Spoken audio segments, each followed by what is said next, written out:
training like teaching and learning. Employee performance, you have these characters interacting and solve a problem. Health, I was saying, and social change, that is a lifestyle. Now, there are many ways of doing gamification. I'm talking about theory. Now, I'm talking about NAM model. It's a theory that proves naturally that children has this attitude, where they want to be given the space to resolve a problem and to feel powerful that they are able to do it. Now, NAM is an acronym from Norma Engagement Multimedia Design Model. Norma is an experimental setting doing testing at a natural observation and reflection of multimedia application.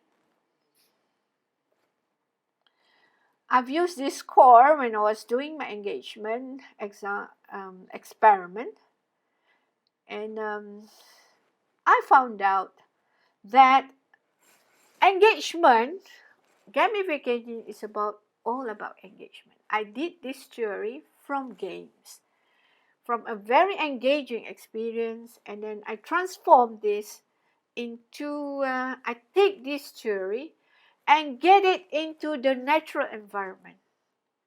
So engagement can be in a few levels. It reaches from motor skills to mental model skills. It's just like, when you're driving a car, the first thing is when you learn driving a car, it's about the mechanics of driving. You look at the gear, you look at where you have to press. You're not looking into the actual game yet, in actual goals yet. But when you have this mental model skills, you have reached the level of engagement. You are thinking about once you start a car, you are saying where I'm going to go now, what I'm going to do now, who I'm going to meet now. You forget about the mechanics, you forget about the motor skills of trying to get to driving. So engagement can be in short term, slightly longer term. When you have goal settings, that just now it's just interaction, immediate feedback, you can achieve a goal. You have goal settings, you can get a higher level of engagement. If you give them role play, a simulation, it's higher. If you give them the ability to construct, to create something, their engagement becomes higher. And if you add a little bit of experience, looking at novice and experts, the lower level of achievers and the higher level of achievers, engagement becomes very strong. And the whole goes, if it is in a complementary set, this is a prolonged play and prolonged engagement. So what is engagement? It's all about, part of it, and most of it, is about task closure. Now, what level of engagement could a particular design feature be able to give its users? These are the questions. What design can be disengagement? What design can be short, long-term, sustained engagement? Now, in my model, there are 6 engagement features, and I called it gypsies: goals, immediacy, feedback, construct, experience, and simulation. Now, because this theory comes from an engaging experience of a game. In fact, I even met the developer of the game, the co-partner developer of the game, the same SimCity, and I dismantled the game and I managed to get these 6 engagement features. And it was also being based with all the multimedia CDs of information together with games. All about asking why games are more engaging and what is the features in games that makes children want to look at games instead of information CDs that their moms and dad bought for them. So goals. After studying the wish list of children, and I experimented it, and I found out this 10 upon 10 game, the child can say to me, this is the worst game I've ever played when I dismantled the features. I also played the game and get very engaged to it as well. Now, what is goals?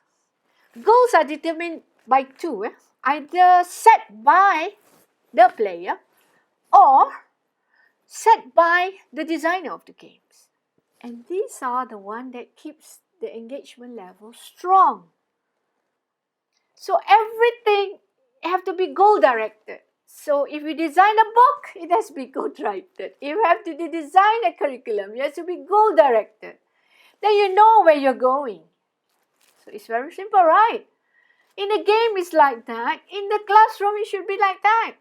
Okay, I want you to be what? In my language, I want to be an editor, right? Not only an editor of text, I want you to be an editor of what?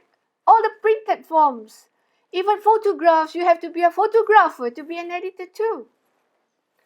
Immediacy is all about getting immediate feedback. If I call the phone, I called you through a phone. You don't answer, I don't get the feedback, I forget about it.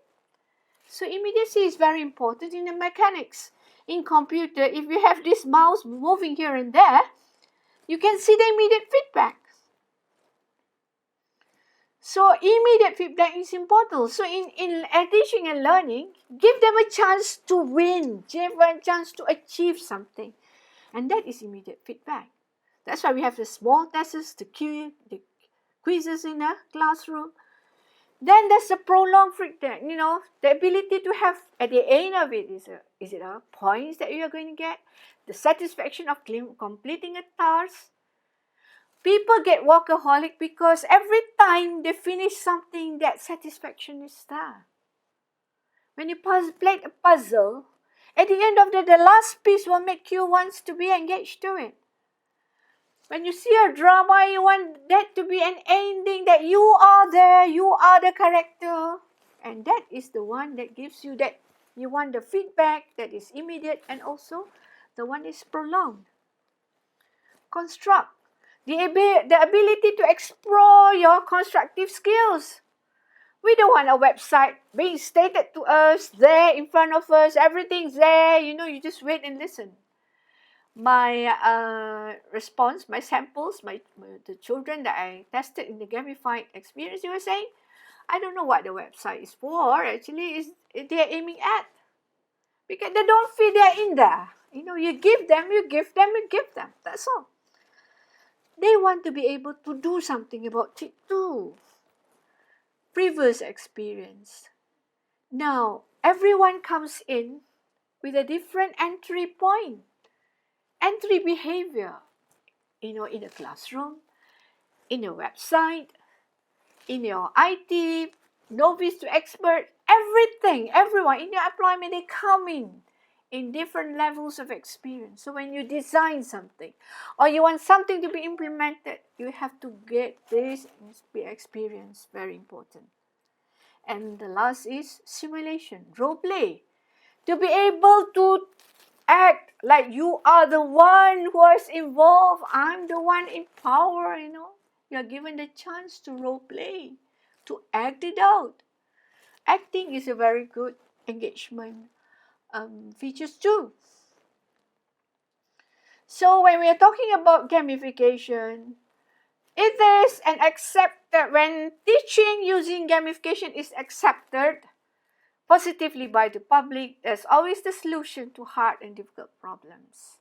Since now today is the era of games affecting both children and adults, these technologies should be exposed. These are the examples of gamification that I've done. I've got also a system to measure engagement. From a usability lab, I have a system whereby it's now all in one NAM version 3 system. All right. Now I've done this in a POPBL macro level project. The students have, a group of 85 of them in different disciplines work together in a macro level project.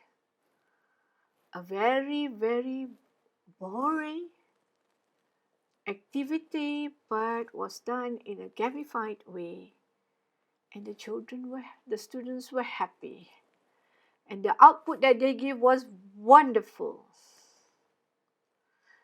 We have instruments, the questionnaires, we have reflection journals, we have interviews, we have video scrapbooks, and lectures. And with this, having two different disciplines working together to come up with a project, it was a challenge, but it was done in a gamified way, and the intervention was done up to nights too, and every kids were tired, but they will remember this forever. 5 years from now, they might remember it, and that's what we want. And that's what, when you are engaged, deep learning comes in, and that's what we want.